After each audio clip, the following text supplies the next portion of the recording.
ಬಾಬಾ ಸಾಹೇಬ್ ಅಂಬೇಡ್ಕರ್ ಬಗ್ಗೆ ಹೇಳಿಕೆಗೆ ಎಲ್ಲ ರಾಜ್ಯದಲ್ಲಿ ಮತ್ತು ಎಲ್ಲ ದೇಶದಲ್ಲಿ ಪ್ರತಿಭಟನೆ ಹೇಳ್ತಾ ಇದೆ ಸರ್, ಅದು ತಾವು ಏನಂತೀರ?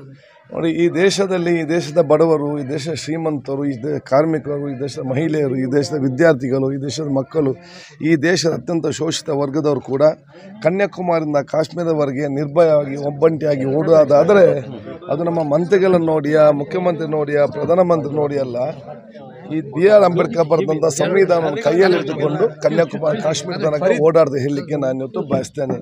ಆದ ಕಾರಣ ಈ ದೇಶ ಸಂವಿಧಾನವನ್ನು ಗೌರವಿಸುವ ನಮ್ಮೆಲ್ಲರ ಆದ ಕರ್ತವ್ಯ. ನಮಗೆ ಮುಸಲ್ಮಾನ್ ಬಾಂಧವರಿಗೆ ಪವಿತ್ರ ಕುರಾನಿಗೆ ಒಂದು ಪವಿತ್ರ ಗ್ರಂಥವ, ಹಿಂದೂ ಸಹೋದರಿಗೆ ಭಗವದ್ಗೀತೆಗೆ ಪವಿತ್ರದ ಗ್ರಂಥವ, ಕ್ರಿಶ್ಚಿಯನ್ ಸಹೋದರಿಗೆ ಬೈಬಲಿಗೆ ಒಂದು ಪವಿತ್ರದ ಗ್ರಂಥ ಇದೆ. ಎಲ್ಲ ಭಾರತೀಯರಿಗೆ ಸಂವಿಧಾನ ಪವಿತ್ರವಾದ ಗ್ರಂಥ. ಇದನ್ನು ಪಾಲಿಸಿಕೊಂಡು ಹೋಗುವಂಥ ವಿಚಾರ ಹಮ್ಮಿಕೊಳ್ಬೇಕು. ಸಂವಿಧಾನ ಪಾಲಿಸುವವರೇ ನಿಜವಾದ ದೇಶಪ್ರೇಮ ಹೇಳಿಕೆ ನಾನು ಇವತ್ತು ಬಯಸ್ತೇನೆ.